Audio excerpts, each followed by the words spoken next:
Unmute is also available on Aftersight, along with other original podcasts such as Blindsight, the mental health podcast, Blind Level Tech, and Navigating Life with Vision Loss. Check us out at www.aftersight.org.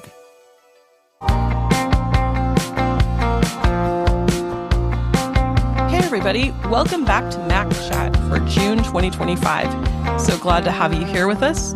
And I have, of course, always with me here, Marty. How you doing, Marty? I'm doing good, thanks. How are you? Great, I'm doing well. Yep, I'm excited about the things we're going to talk about for today's show. And we always welcome feedback on what we talk about. And if you'd like us to chat about anything that we haven't addressed yet. So let's get this party started. Sounds good. Let's do it. Yeah, so this was the big WWDC week, and that was Monday. And I didn't get a chance to listen to it because I was working, but I did read some things afterwards and heard a lot of discussions. But one thing I thought was really helpful that people mentioned, in case you didn't know, there are audio descriptions available to you if you need them. And so if you want to make sure those are turned on for any other further opportunities, or if you wanted to go back and listen to the WWDC replay, what you do to turn on audio descriptions is you would go to the system settings on your Mac and then accessibility.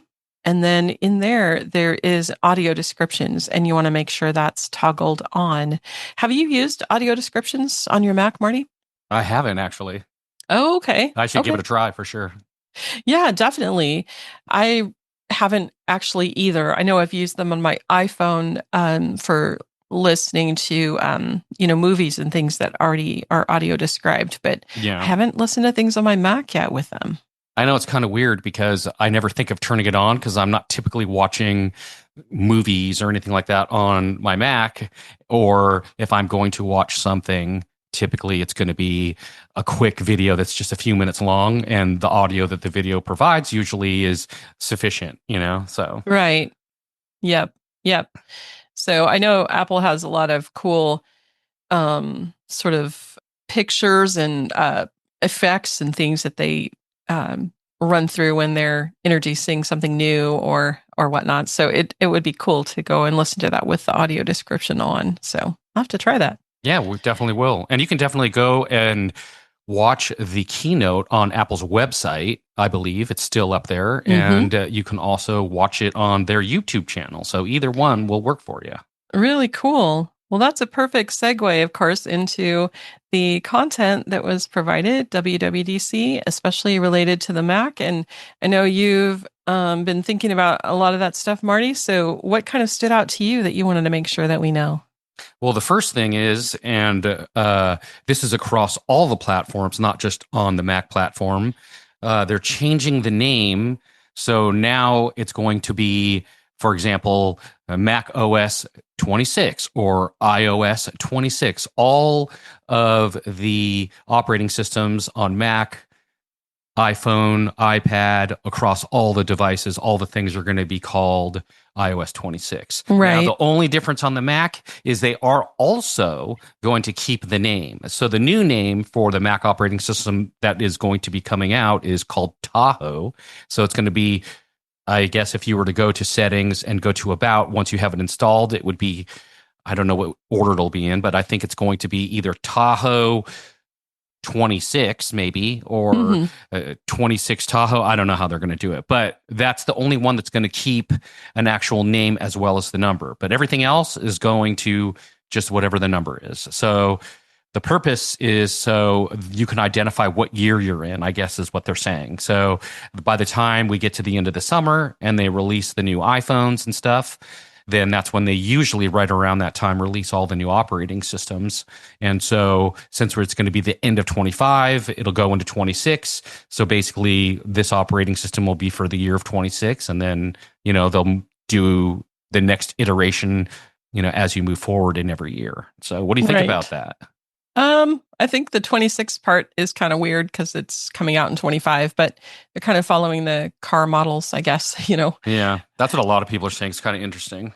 Yeah, I think it's helpful though, because I have to remember what versions all my devices are on, and when I'm teaching my students, I have to remember to tell them, oh yeah, it's really Mac, 15.5 or whatever, and I don't know, it gets confusing, all the version numbers. So I'm good with the year numbering. So yeah. Yeah, I am too. And it doesn't come out till the end of the year. So, if they did it the other way and they named it 25, people would go, well, there's only like a month and a half or 2 months left in 25. Why didn't they Right. just name it 26? So Yeah. you're not going to make everyone happy all the time. But anyways, they want to be able to just make sure that it's easily identifiable by whatever kind of year they announced it and that they're going into. So Sure. Yep. I think that'll make it easier for most people. It will.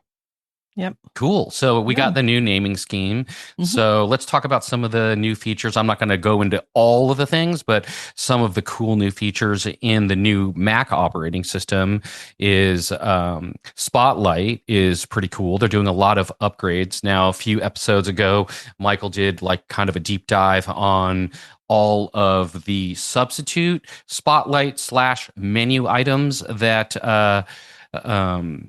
you get in a third-party app, and he talked about some of those. So you can always go back and listen to that if you want to hear that. But they're going to make Spotlight like third-party apps that are out there. So you can do a lot of things. There'll be some Clipboard options in there. There's going to be launching apps from there. There's going to be searching. I mean, you really can do like a lot of stuff. You can customize the menu bars and do all kinds of crazy stuff. So they're really taking a page out of all these third-party, search / menu apps and implementing them right into Spotlight. So that should be pretty cool, I think. We'll have to see how that all goes. But what do you think about that? Yeah, I think it's great to make it more robust. Mostly I just search for a document that I can't find, and that's pretty much what I do with Spotlight. And a lot of times internet results come up and I don't really want those. And I think there's a way to turn that off. But yeah, I'm looking forward to seeing what they have that's more robust about using Spotlight. Yeah, I think one of the biggest features that people will like about it is the clipboard. You will now be able to stack your items. So what that means is you would be able to copy something, and if you forget to paste it somewhere, it'll stay on the clipboard, and then you could go copy something else, and then they stack up, sort of. Mm-hmm. Which I think a lot of people have been really looking for, kind of a keyboard or a kind of a clipboard app that will sync across their devices and stuff like that. So I think this is going to be really cool to have that option. Yeah, I hope we can append to the clipboard, because I'm sure there are third-party apps that do that. But with the current clipboard, you're just not appending; you're not adding to it. Correct. Mm-hmm. That'd be great. Because, perish the thought mentioning a PC on a Mac Chat show, but, with my JAWS program, I can append to the clipboard all day long, or at least for a long while, and it keeps adding things and adding things and adding things, and that's really super helpful. So I hope that I get to do that soon with my Mac. Yeah, that would be really cool. So we'll have to see. Hopefully it will work and won't be too many issues. The thing I'm always nervous about is how many bugs are we going to get? What are they going to add? And what's going to be broken? What's going to be fixed? And then other things will be broken. You know how that whole thing goes. I need to get out my bug spray. Maybe I do have that sound effect saved for us still. Yeah, good. Yeah. We definitely, that would be great to have that, so. Yeah, totally. Now, one thing I do want to bring up is it's very early days. This has only been out not even a week yet. So things to think about is things could be very, very different by the time the operating system actually comes out, which is going to be, I think it's September sometime, October-ish. Mm-hmm. So we'll have to see how a lot of this goes. And another thing, and you could chime in on this as well, is, they really went all out on the keynote day and talked about all of these different updates they're going to be doing across the board on all the devices. So what I hope is that they actually release all of these things within, even if it's not every single thing, in the first go around. I hope they at least get them out in the first or second go around. I mean, some of the things they did last year still haven't even come out yet.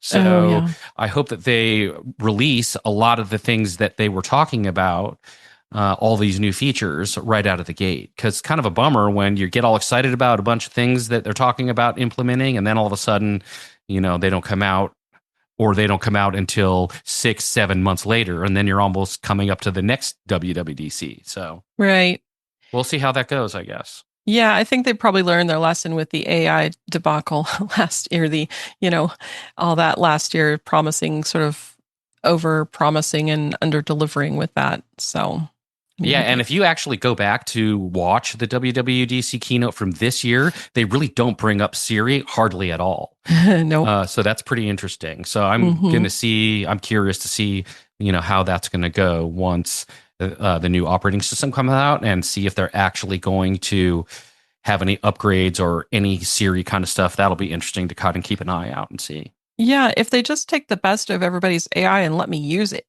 give just not ask me every time, hey, do you want to use ChatGPT? Well, yeah, because Yeah. that's what I use. Yeah, So and the interesting thing is they, according to what everything else that's out right now, have been really behind the curve in all of the AI stuff. mhm. So now they did talk a lot about ChatGPT kind of be implemented into Right. all the different operating systems and kind of be a more of a native thing throughout. Hmm.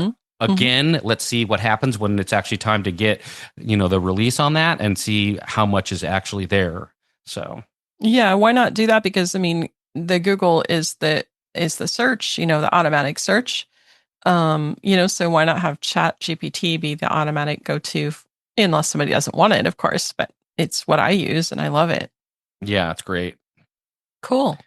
So the only other thing I will bring up kind of real quick about the new Mac operating system, and this kind of goes across the board on all the operating systems, they did do a lot of customizing and redesigning how everything looks. So they're going back to this translucent kind of a background. Now, of course, if you don't have any vision or you have a very low vision, this may not be useful to you really. You may not be able to see what all that stuff is, but a lot of it's supposed to be translucent, like the menu bars at the top.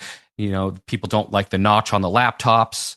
So, they're trying to make it more kind of cohesive throughout the operating system. They say that you can turn some of this stuff off or down in accessibility, but you can change a lot of stuff. You can change all the icons. You can change all of the, dock down at the bottom. You can do all kinds of crazy stuff and Hmm. customizing how much of the new design you want to have implemented, how many custom things for icons and all the stuff that you want to change. Again, for a lot of people who are low vision or blind, this really doesn't make a difference, but it'd be interesting to get people's feedback if they can see any of that stuff at all. It'd be interesting to Right. see and see what kind of settings you can change up, down, on, off, whatever it is. Hmm. So, Sure. Yeah, because if people need a lot of contrast and things, I think that would be probably pretty disruptive. But they have to have thought of that. And so I'll be interested to know about the people who are installing the betas and reports from them. yeah, definitely. Whenever you come out with a new design, you always wonder, is this going to work with VoiceOver? I sure hope it does. You don't really know until you get to really try it out. So, like I said, it's early days. We'll see what happens when it actually comes out where we stand, which is going to be at the end of the summer. Like I said, around, September, Hmm. October time. Yeah, and we really appreciate the people who are beta testing. Yes, And definitely. And maybe we yeah, can get someone who beta tests on to kind of talk about their experience with it and see how it's going for yeah, them. So that might be that'd be kind of really cool. neat. Yeah, Yep. definitely. Somebody from a maybe low vision perspective and Y- somebody who doesn't need all that stuff and what are they finding useful as a person who relies exclusively on voiceover. Definitely. Hmm. Cool. That's great. Well, I was thinking about a little tip I wanted to insert here that I discovered when working with one of my students the other day. I always have lots of ideas when I'm teaching and things to bring you little tips and tricks here and there. Mhm. So voiceover utility can be kind of a very chaotic place. Not chaotic in terms of things are not organized, but where do I find something? And so what we discovered is that when you go into voiceover utility to adjust the myriad of settings and things in there, um, you can actually in the search box type the first few letters of something that you're searching for, and the relevant items will come up to the right of your search. And also, if you typed an incorrect letter, you can backspace and then the results will adjust themselves. So it was really kind of cool that you can do some good searching with the VoiceOver utility, which I forget to check out the search. It's the same with the iPhone. It's the same with the Mac's regular settings center. And now I'm really always using that search box because to wander around and not find something where I thought it should be is just not very productive. Do Yeah, you that ever doesn't sound use like that it. search box in the settings, either on your phone or on the Mac itself? I don't really. I always forget it's there actually. And typically when I go into the settings, I'm going directly to a thing or I'm looking for something and I should try to use the settings app. I mean, the search in the settings app Mm-hmm. more. I never think about it. And it's one of those things that Yeah.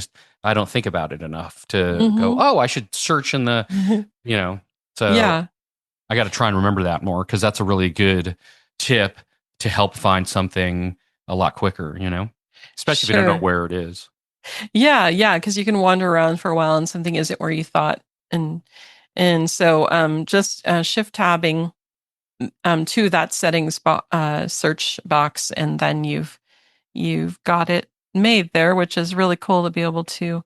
And some things don't come up. Maybe it isn't the first, second, or third word in the actual setting itself, but it should give you a pretty good idea. For instance, I was needing to make sure that my Ethernet cable port, what I had it connected there, was in the order of services um, up above the Wi-Fi, so that my Mac would choose the Ethernet first and then go to Wi-Fi if the Ethernet wasn't plugged in. And so um, Allison showed me how to go to the network settings and how to find buried down in there a couple different levels, how to find the order of services. Well, I think I typed in order. I think that's what word was in that settings descriptor, and it didn't actually come up. So not everything with every word is going to come up, but at least it's a place to start. I mean, you could type the word network. You could type in something useful if you didn't want to wander down and find network, but that's just an example of not everything may come up, but it's still useful. Yeah, and here's a creative scenario for you. And I know you've never ever had to deal with this in the past. Wink, wink. I You know. go to look for something where you think it is and it's not there. Why? Because someone decided to move it. And I then you know. don't know where they moved it to. So Yeah. it's kind of like the grocery store. You finally figure it Yep. all out. And then Yeah. when you go, everything is moved. And I could Yep. never understand why. It is, as long as it's there, leave it there. I don't know why you got to Yeah, move it all around all the time. for sure. Or some sighted person moves your coffee cup or your something, whatever, and no, I wanted it there. Leave it Right. alone. And then they go, oh, I put it over there. Oh, great. Thanks. I appreciate that. Where's over there? Right over there, just over there. Right. Yes, indeed. Hmm. Yeah, things do move around, Apple. Thank you. And so, yeah, so VoiceOver utility is really awesome. Another thing, while we're talking about VoiceOver stuff, I just want to mention really quick, if anybody has forgotten about or doesn't sort of access this thing, it's the VoiceOver help menu. So if you hold down Control and Option and press H twice quickly, you get all kinds of categories of keyboard commands and keyboard shortcuts and things to do. And they're all separated out, like navigation and text and general and, all the different categories. And then you VO space on that. And then you can wander down through the many dozens of keyboard commands that you can find. And it's just a great reminder of where to find all these things on the fly if you want to. Definitely. So that's a good menu. Yep. So I wanted to sort of transition and talking about what's new on AppleViz podcasts and it's related to Mac. And they've been putting out some great content lately from some new folks, and it's really great to have some new people in the mix. And there were some things that caught my attention. And I don't remember who has produced or who has created these various different podcast episodes, but here are some of the things that I found. There's a deep dive into the VoiceOver utility, which is what we've just been talking about. So if you want a refresher on that, that was really good recently. There is also an episode called Don't Click It, Just Press It. It's a guide to creating keyboard shortcuts. And I need to remember how to do that. That's a good one. Yeah, because we used to have these things called commanders. So there was a keyboard commander, trackpad commander, I think it was a braille commander. The commanders went away. And I don't know. See, that's another thing is you moved my stuff, Apple, where'd you put it? And I don't know where it is. So I have to refresh my memory on how to do that exactly. Have you done any keyboard shortcuts lately? Just the same sort of system keyboard shortcuts I typically use. I haven't needed to create any new ones, but I know a lot of people really like the commanders. I do know that what they're doing in this new operating system kind of across the board is they're adding things to the shortcuts area and into the shortcuts app to sort of handle some of that stuff. So it's still a little bit of jiggering around and getting in there and kind of figuring it out and all of that. But I think they're making some of those things easier for people who aren't necessarily programmers to create their own shortcuts. Sure. So, but again, we'll have to see what that looks like once we kind of get there, Right.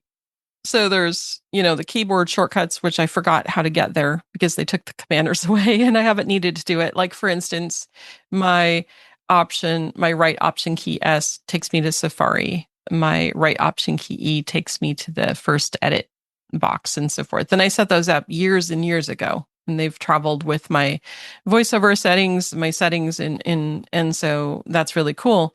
But I can't remember how to go there, so I'm definitely going to check out that keyboard shortcuts. And then of course there's the regular shortcuts. Kind of that's the actual like app, right, and the ways to do things. So that would be something different.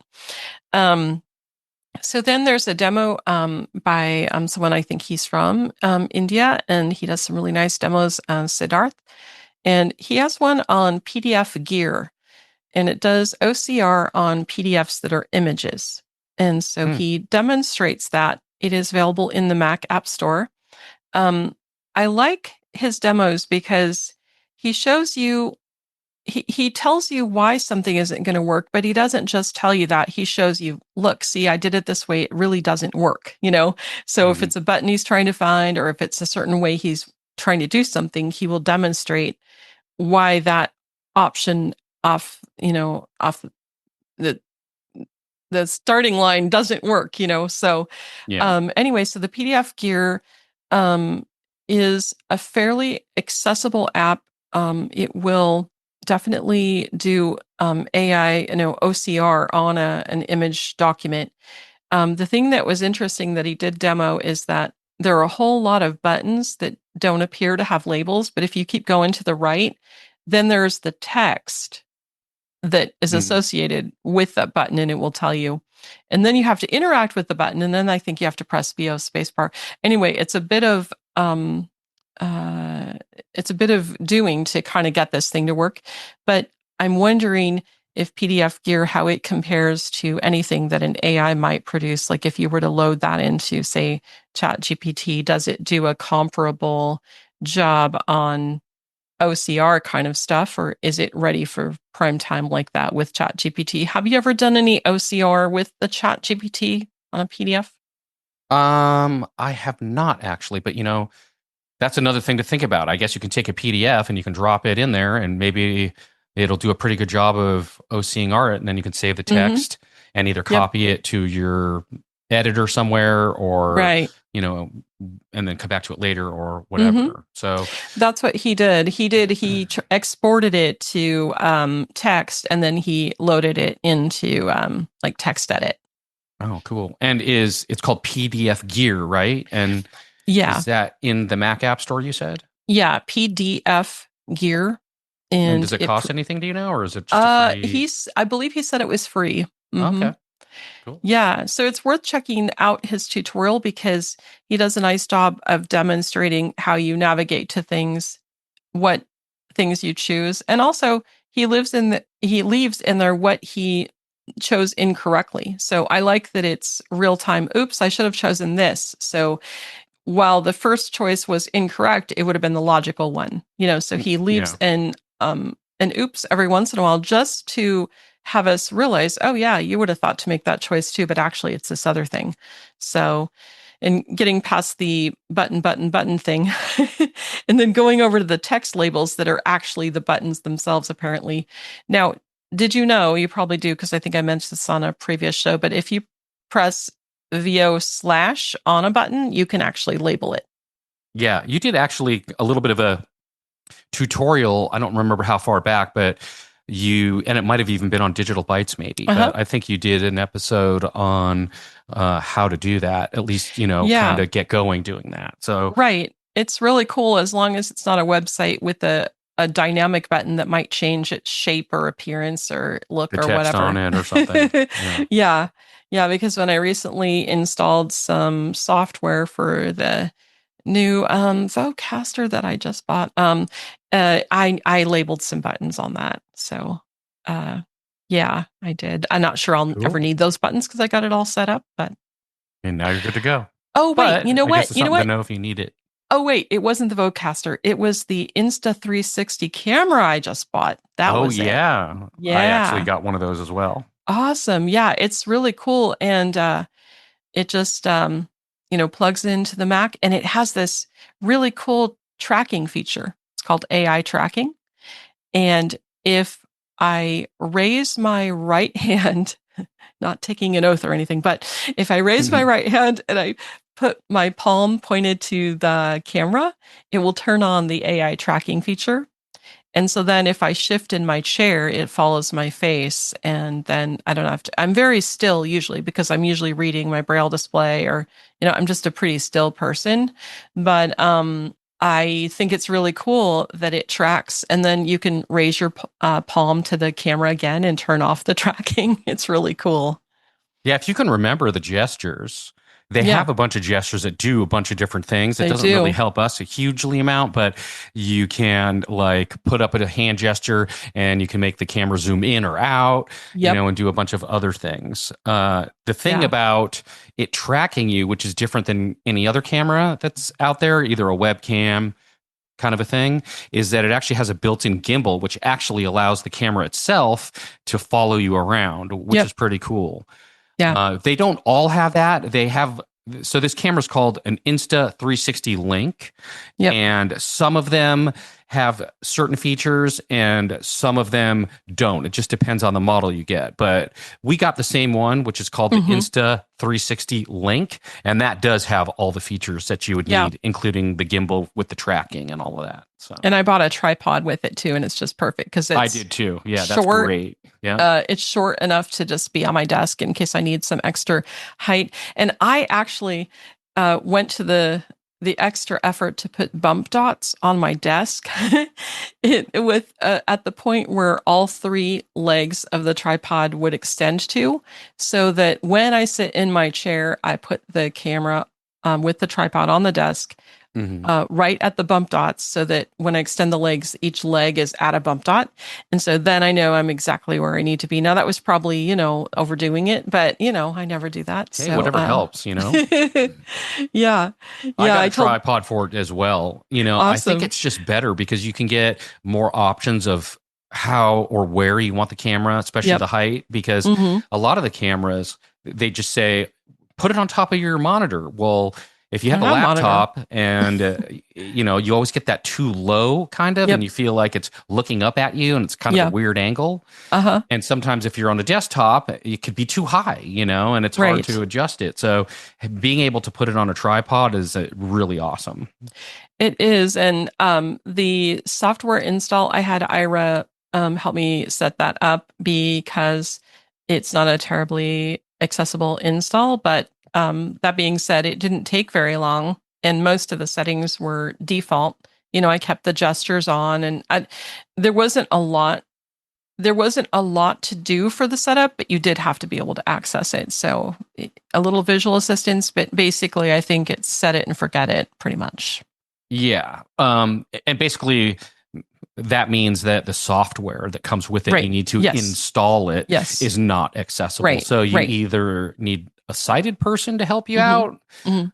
or you can do what Chris did and you can call Mhm. Aira, which when Uh-huh. you told me that you did that, I was Mhm. like, wow, they really were able to do that with you. That's amazing. So Oh, yeah. I didn't even think of even calling them because I just Yeah. thought, you know, Yeah. they, Good old team viewer. yeah, Yeah. that's great. That's really awesome. Yeah. So another Uh, great thing that you can utilize Aira for. Yeah, exactly. And I'm always using TeamViewer with them, and then they could see if the camera was on, or if the gestures are on by default, or do I need to turn on the tracking by default? That sort of thing. And I also labeled some of those unlabeled buttons, which was really cool. Yeah. And And so, like Chris said, once you have it installed, you don't really need to use the software anymore. Once you plug into your computer, it recognizes it, and mhm. then it kind of just works. Now, if you're using something like Zoom, for example, and you're doing a Zoom meeting and you want to use the external camera, then you have to remember to go down to the button that's right next to the microphone button and Yep. change the video camera to the Insta360, because if you True. have an internal camera, it may default back to the internal Mhm. camera. So it's an easy thing to do, but just remember to switch your camera if you're going to use an external one. Definitely. Yeah, I'm really excited about it. When I plugged it in and I turned on the computer, the other day, it made this little click sound like the camera, because the camera kind of swivels, and so it like clicked into place. Like, yep, I'm ready. That was really cool. So Yeah, I knew it that's was super cool. active. So yeah, that was a long side note that I was really excited about. The Insta360 link, and you don't want to get the link 2 apparently. So make sure if you're going to get this one, they did have it on sale on Amazon for me, but it's the link, not the link 2. So I'm not Yeah, sure. mine came in right around $150. Yep. So Yep. I think that's around what you got yours for. Same here. And I Yeah. think the tripod was maybe like an extra $20 or something. Exactly. It wasn't a big deal, really. Right. And because people really like this, so Yeah. that's And this awesome. particular camera's got great video quality. It's like DSLR quality. So it's Awesome. pretty awesome. Yeah. Yeah, that's great. It's better than the internal camera, I think, on the Mac. So Yeah. They say it's a lot better, actually. that's really cool. Yeah, awesome. Yeah, well, going back to these little tutorials on AppleVis, took a rabbit trail, but that's okay. I'm good with that. Yeah. There are other tutorials up there on AppleVis for the if you subscribe to the podcast, these things come up. There's a numbers tutorial. He's given quite a few little numbers tutorial. Then there's an Alfred for Mac series, and I think that's helping with shortcuts and different tasks with your computer and adjusting settings and things. I really don't know enough to really talk about it. Have you heard about that app, Alfred? Yes. It's kind of similar to all of those other third-party Like, search / menu bar type yeah, apps. They all yeah, kind of have their own little thing, but at the end of the day, they're all kind of similar and kind of do similar things. right. They just enhance, the bar at the top of your um, computer, like the screen Mm-hmm. up there, like on the far right side, you have all these apps that stack up there, the Right. clock and Dropbox and whatever else you use. So Sure. a lot of times they start just becoming a little bit ridiculous. So some of these apps, you can either show items or not show items, or you can put them in a separate drop down menu just to keep things not so crazy up there. They can be a little Yeah. more organized. And then Cool. after that, you're talking a lot of like the search type things and clipboard type things and all of that. And all of them kind of have their own little nichey things that they do. So, Right. That's awesome. Yeah, I'll have to look into that. But he's got I think there's 4-part series on that, little sections. It might be like 10 minutes long or something. They're not too long. So, no. and then the last thing that I learned how to do, which I wouldn't have been able to find, is how to check my battery cycle count. Like, how many times have I charged my battery, right? Yeah. And so it's not where you think in the battery settings and with battery health. You have to go to system info. And then he describes how to go there to check and to enter the text box that has all the information about your battery. So it's not under battery health, like I say, like you would normally think. And so I found out that my battery cycle count was 76 on my MacBook Air. And do you know what a reasonable number of cycle charges is, or do you know anything about that? Because I don't. What they say is when you should start paying attention to it and kind of deciding whether you're going to need to actually take it in and have it checked or replaced is 75 to 80% is kind of where they're talking about, from what I understand. When I first heard that, I was a little bit surprised because to me, 75, 85% seems like it would still have a lot of life left in it. But they're saying, and everyone's a little bit different also, but they're saying 75 to 80% is when you want to kind of start paying attention. So now a lot of this, though, you can sort of do things to make your battery not be used up so much. For example, like a really big thing that people don't really think about is turning the brightness down on your screen, especially if you don't really need it all that much. Right. A lot of times the screen, the brightness is really high on it and you don't even realize how high it is. And just by turning down the screen brightness, it really helps a lot. So I would say the other thing is how many apps you've got running in the background all the time. If you have things that's auto start in the background and you don't necessarily need them, you can turn some of those things off. But, I would go through and just check kind of all the things and see if that changes anything on your battery. And if you do all that and it's still at the 75 or 80%, I would start paying attention. Yeah. So those are good tips. And, this specifically was relating not to the battery percentage, the health of the battery and how much charge it can keep, like at that 75 or 85%.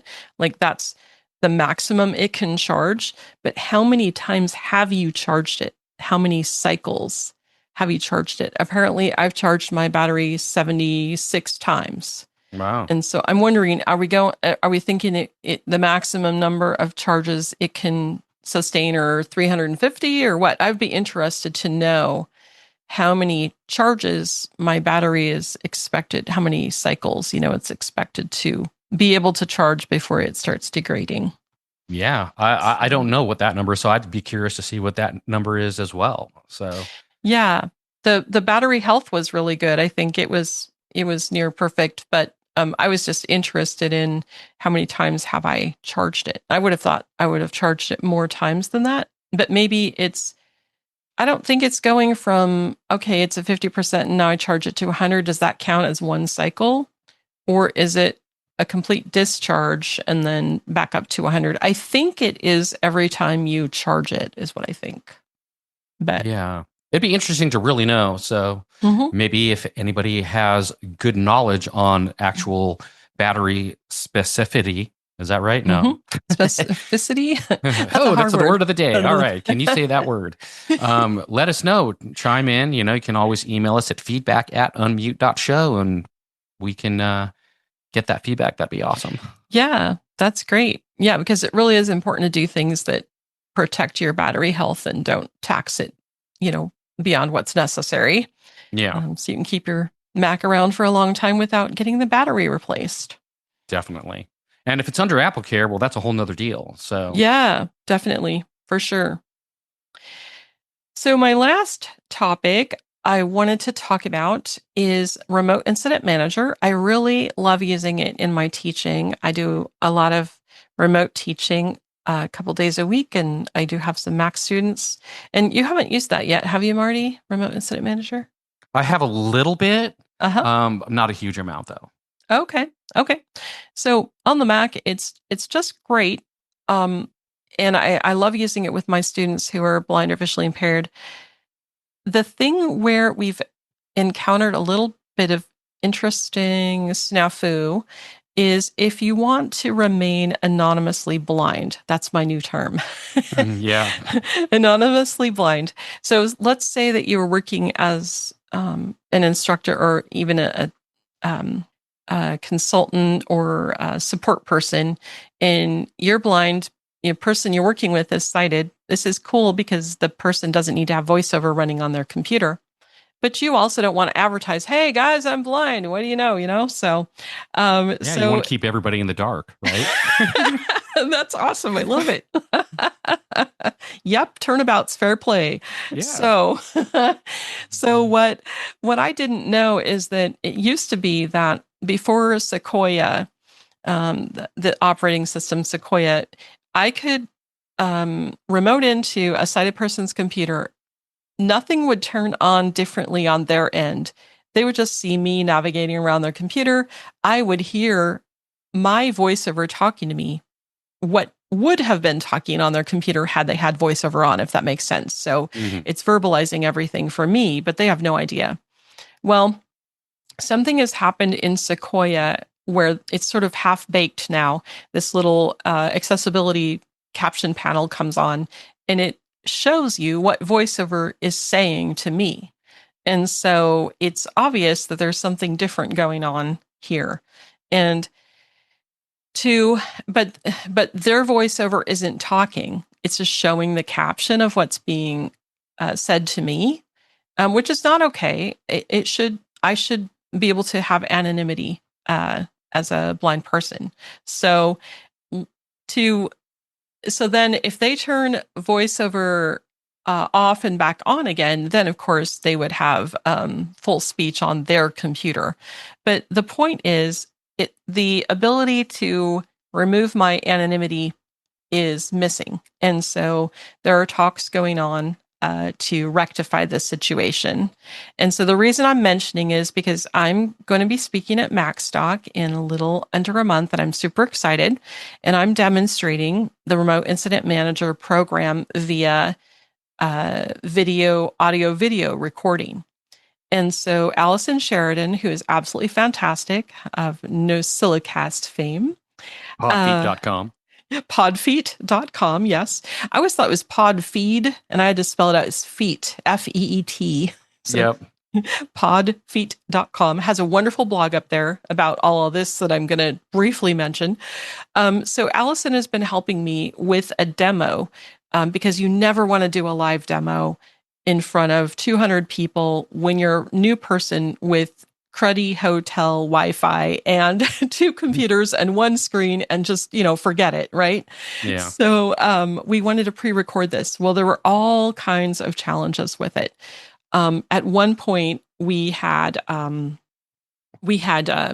Macs and a phone, and we're logged into Zoom, and we're doing all this stuff because we had some interesting challenges with a delay between when I would press a key on a keyboard on her, to activate her computer, and when I would hear what VoiceOver was actually saying. So there were some things to work out in terms of recording with the video recording. She had to turn off a VPN kind of sort of thing. And we had to use Remote Incident Manager as a sound source so we could capture what VoiceOver was saying on her computer, as well as we needed to include our microphones because we wanted to have the folks hear what we were saying as I was navigating her computer.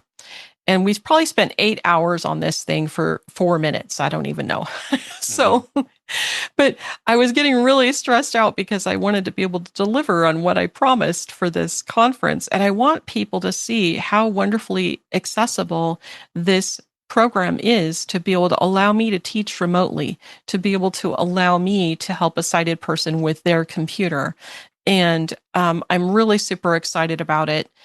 And so we finally accomplished this goal, and we were back and forth with settings and with Numa Solutions who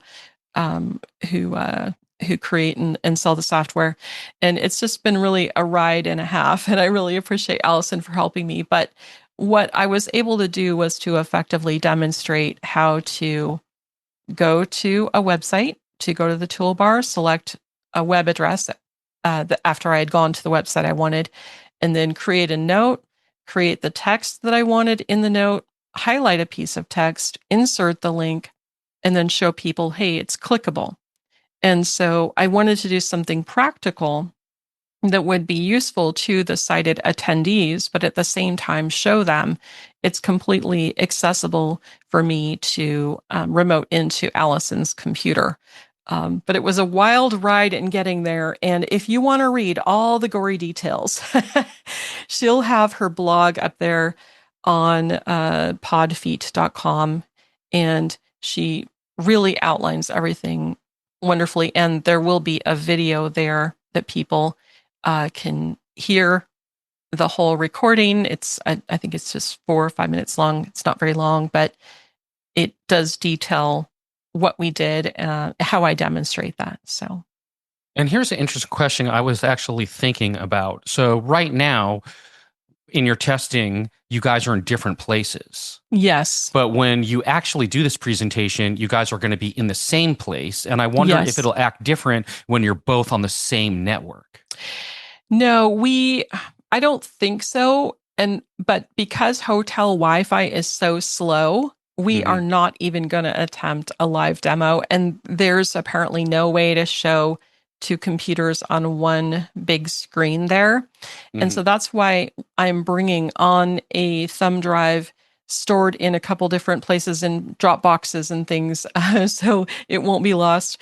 And they'll just upload this demo and play it as we recorded it. So gotcha. It'll be shown on the big screen that way. Cool. Yeah, but it's been quite an adventure. That? You want to remind everyone where all this is going to be taking place? Oh, yeah. So July 11 through 13 in Crystal Lake, Illinois is the Macstock Conference and Expo. And I believe Macstock Conference and Expo.com is the website. It's a pretty lengthy website, but it'll appear in your favorite search engine.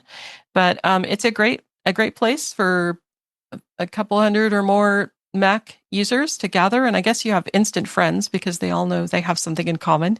Yep. And they're just a friendly group. And it's really going to be a lot of fun. They have workshops that are more hands-on kind of activities for how to do different things on the Mac. And then they have actual presentations like mine where I'm going to be, presenting, talking through my slides, not giving anything boring, but, giving examples of the different things. Oh, and this is another thing. I wanted to create a couple images that would make sense to people, outlining the challenge at hand was I couldn't remote into someone's computer. So I had ChatGPT create me an image, and I said, I want it to be two people standing with a big chasm or gulf between them. And I told ChatGPT, I said, label one of them computer technician and the other one computer user. And so I had Aira who suggested this, and I don't know why I didn't think of it. And so when I was on the call with Aira and they had remoted into my computer, they watched it happen. And it was really cool because there was a big blur and then things started to happen and then it started coming down from the top and then the people came into view and it was this really nice scene. Now, this is I feel like this is a bit sexist, but the computer technician was a guy. He was dressed in blue shirt and blue pants. And the computer user was, of course, a woman who needed help. And she was wearing a red top and dark pants. And anyway, she had a worried expression on her face, I guess. And then I said to Mr. ChatGPT, I said, so we liked that image, apart from the fact that I think we should switch the roles around. But anyway, why not? So then I said, okay, create for me an image of those same two people labeled the same way, but I want there to be a bridge between them, and the bridge is going to be labeled Remote Incident Manager.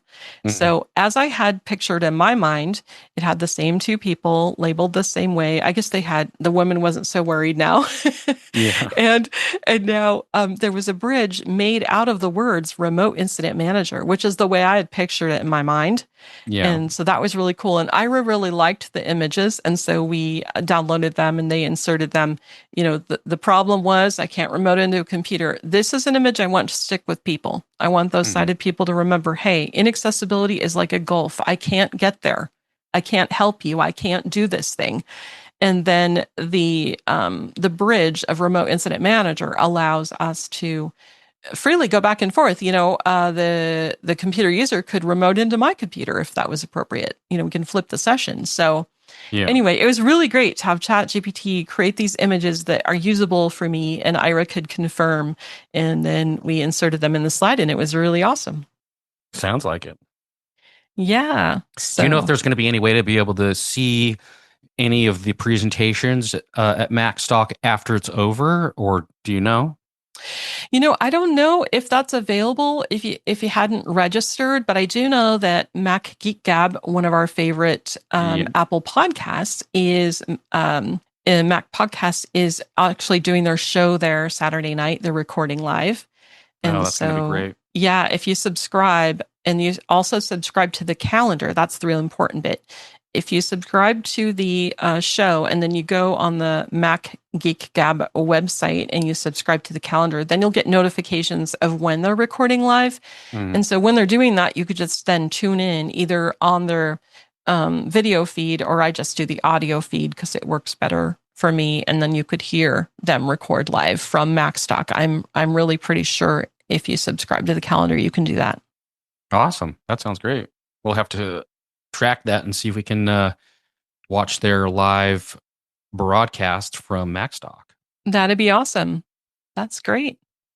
Well, that's all I have. Anything else you want to add before we tell our great listeners how to contact us again? Nope. I think I've talked about all the things I had for today. Okay, great. So if you have any suggestions for topics or you want to comment on anything that we've talked about, you're welcome to email us at feedback@unmute.show. Yeah, and if you want to check out anything else we got going on, then you can check out the website at unmute.show, and there will be definitely some updates coming to the website, as well as some announcements that'll be coming up shortly. So look out for those. And awesome. Everybody have a great one, and we'll see you next time.